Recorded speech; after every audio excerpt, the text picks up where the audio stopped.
You know how everyone keeps saying that smart contracts are going to revolutionize everything? Yeah. Well, there's one thing they need first: real world data. Right. And that's not always so simple. Yeah, like if your recipe is missing ingredients, it's not going to work out very well. Exactly. And that's where Chainlink comes in. Chainlink. Okay. So let's break it down for our listeners. What is it? In the simplest terms, Chainlink is a decentralized Oracle network. Decentralized Oracle network. Okay, I gotta admit, that sounds a little intimidating. It sounds complicated, but the concept is actually pretty straightforward. Okay, I like straightforward. So blockchains, they're designed to be these closed-off systems. Right, for security. Exactly, which is great for security, but it makes it really tricky to get external information in. And that's where Chainlink comes in. It bridges that gap. It acts as a bridge between the blockchain and the real world. So is that what a decentralized Oracle network means? It's like a bridge? It is. Think of it this way. An oracle is basically like a messenger. Okay. It goes out and fetches information from the outside world. Things like stock prices, weather data, you name it, even sports scores. And then it brings that information back to the blockchain for these smart contracts to actually use. Okay. And the decentralized part just means that instead of relying on one single source of information, which could be a weak point. Right. Could be biased or even wrong. Exactly. Chainlink uses a whole network of these oracles. And they all basically cross-check each other to make sure the data is accurate. Yeah. So it's like having a whole team of fact-checkers making sure the information that these smart contracts are using is actually legit. That's actually really interesting because when I think about how much is riding on these smart contracts, especially when we're talking about things like DeFi. Absolutely. And that's where Chainlink becomes absolutely crucial for DeFi because you need accurate information, real-time data for all of it to work. Yeah, so let's talk about that. How does Chainlink actually fit into the world of decentralized finance? Well, you need reliable data for DeFi to work. Think about a DeFi lending platform, for example. That platform needs to know the prices of cryptocurrencies to be able to lend responsibly. Chainlink provides that price feed, ensuring the whole system remains stable and secure. So it's kind of like Chainlink is the, I don't know, the engine behind the scenes, making sure everything runs smoothly. Yes, exactly. And as DeFi grows, the demand for these services is only going to increase. And I imagine that must have some impact on its native token, Link, right? It does. Whenever someone wants to use Chainlink's Oracle services, they pay for those services using Link. And so as the demand for these services grows, so does the demand for Link. Supply and demand. Basic economics, but it makes sense. So for someone who's interested in Chainlink, maybe even thinking about investing, what should they know about where Link is at these days? What's the price doing? Sure. So as of today, Link is trading around $14.19. It's important to note that, of course, crypto is known for its volatility, and Link is no exception. Right, we've definitely seen that in the past. We've seen LNK hit an all-time high of $52.88. But it's crucial to remember that past performance isn't a guarantee of future results. It's a roller coaster out there. That's one way to put it. But many analysts are optimistic about Chainlink's long-term potential. Okay, so there's definitely risk, but there's also that potential upside. And that kind of leads into something I wanted to ask you about, these optimistic predictions for Chainlink. What are the experts saying about its future? Well, as we were talking about earlier, a big factor is Chainlink's role in DeFi, which is still in its early stages. Right, it's easy to forget that sometimes. As DeFi continues to grow and mature, that demand for Chainlink services is only going to increase. It's not just about the quantity of data, though. It's about the quality. In traditional finance, you often have single points of failure.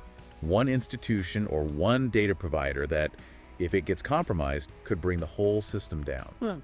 Chainlink's decentralized approach takes that risk off the table. That's a really good point. So Chainlink isn't just enabling DeFi, it's potentially making it even more secure than traditional finance in a lot of ways. And that's a powerful value proposition, especially these days when everyone is so concerned about data security and transparency. Absolutely. You know, when you put it that way, it's bigger than just DeFi, isn't it? It's really about how we think about trust and security in the entire financial system, maybe even beyond that. Exactly. And that's just the beginning. The potential applications for Chainlink, they go way beyond just DeFi. We're talking about revolutionizing industries like supply chain management, insurance, gaming, all sorts of things. Okay, now those are some big ideas. But before we get too far ahead of ourselves, let's talk about stablecoins. Great idea. They're a really good example of how Chainlink's tech is already having a real-world impact. Stablecoins. They're kind of like the bridge between traditional finance and crypto, right? Yeah, you could say that. They're designed to offer the stability of something like the US dollar. Right, because nobody wants wild swings when they're trying to, actually use their money. Exactly. But the real trick is how they actually maintain that stability, that peg to the fiat currency. Yeah, how do they do that? It can't just be magic, right? No magic, I promise. Yeah. It all comes down to reserves. So for every stablecoin out there, there should be an equivalent amount of fiat currency, like actual dollars, held in reserve. Okay, so it's like they have a vault somewhere with a dollar for every stablecoin? Sort of, but the challenge is proving that those reserves actually exist and that they exist in a way that's transparent and trustworthy. Right, because the traditional audit wouldn't really cut it in the crypto world. Exactly. And that's where, you guessed it, Chainlink comes in. Their oracles act as these neutral auditors. Automated auditor. Exactly. And they're constantly verifying the reserves that are backing these stablecoins. Take Tether, or USDT. It's one of the biggest stablecoins out there. And to make sure that each USDT token is actually backed by a US dollar, Chainlink's oracles are constantly monitoring Tether's reserves, pulling data from different sources to confirm everything is as it should be. So it's like having a 24/7 security camera on those reserves, making sure everything's on the up and up. That's a great way to put it. And this ability to have verifiable data you can't tamper with, it's not just about stablecoins either. It's revolutionizing the whole idea of collateral in DeFi. Okay, now you're blowing my mind a little bit. Think about it. Yeah. What if you could borrow against real-world assets, things like stocks, real estate, whatever, directly on the blockchain? And it's all secured and verified by these decentralized oracles. That's the future that Chainlink is building toward. So we've gone from making sure your digital dollar is actually worth a dollar to potentially unlocking trillions of dollars worth of assets that could be used in DeFi. I mean, that's huge. But okay, let's zoom out a bit. We've talked a lot about DeFi. But what about other applications? What about those other industries you mentioned earlier, like supply chain management? What could Chainlink do there? Supply chain is actually a perfect example. Imagine a world where you could track the journey of your coffee beans, from the farm where they were grown all the way to your cup. Okay, I'm with you. And every step of the way, it's all recorded and verified on the blockchain using Chainlink. Those oracles could be pulling data from sensors, scanners, even weather reports, creating this completely transparent, tamper-proof record of the whole journey. That's amazing. And it's not even just about like transparency for the consumer. I mean, think about the potential for reducing fraud, for making things more efficient, and even for promoting ethical sourcing, because every single player in that supply chain is being held accountable. You got it. And that's just one example. We're already seeing Chainlink being used in insurance to automate claims payouts based on real-time weather data. No more battling the insurance company after a hailstorm. Sign me up. Right. And then there's blockchain interoperability. Okay, let's talk about that. It's basically about connecting different blockchains, right? Exactly. Right now, it's like we have all these separate blockchain ecosystems that don't really talk to each other. Chainlink wants to build bridges between them so they can share data seamlessly. So instead of all these separate islands of activity, we're moving towards a more interconnected blockchain ecosystem. Exactly. Imagine a world where you could use a stablecoin on one blockchain to buy something on a completely different blockchain. That's the kind of thing that Chainlink could make possible. It's like breaking down the walls between different financial systems. I mean, that has the potential to change everything about global finance. It does. But it's important to remember that there are always challenges. Of course. Nothing's ever easy, is it? Yeah.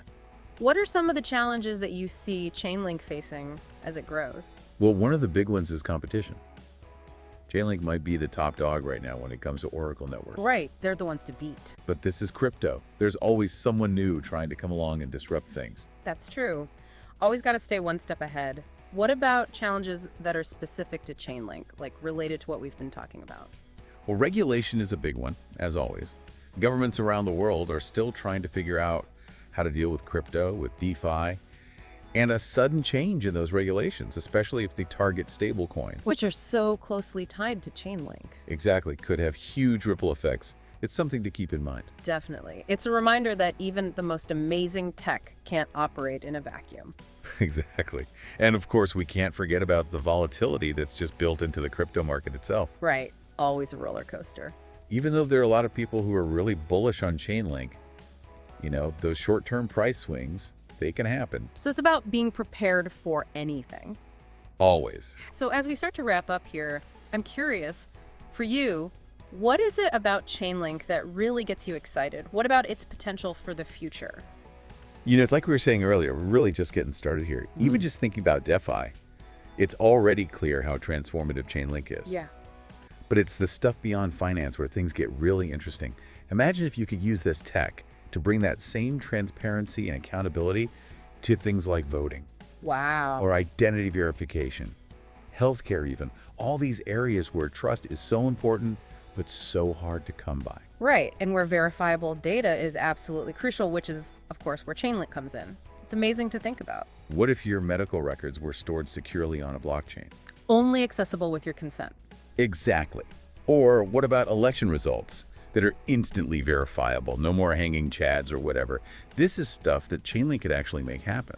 It really is incredible when you think about the potential for this technology to literally touch every aspect of our lives. I mean, it's about more than just data. It's about building a world where trust is based on something real, something verifiable. That's exciting. It is. And as the tech gets better and better, as more developers jump in and start figuring out new ways to use it, who knows what we'll see. The possibilities are pretty much endless. Well, this deep dive has been incredible. Thank you so much for taking us on this journey into the world of Chainlink. I feel like I've learned so much. It's been my pleasure. And for our listeners, if Chainlink really is that bridge between the blockchain and the real world, what other industries could benefit from what it has to offer? What other problems could it solve? Something to think about. That's all we have for today, but thanks for tuning into the deep dive.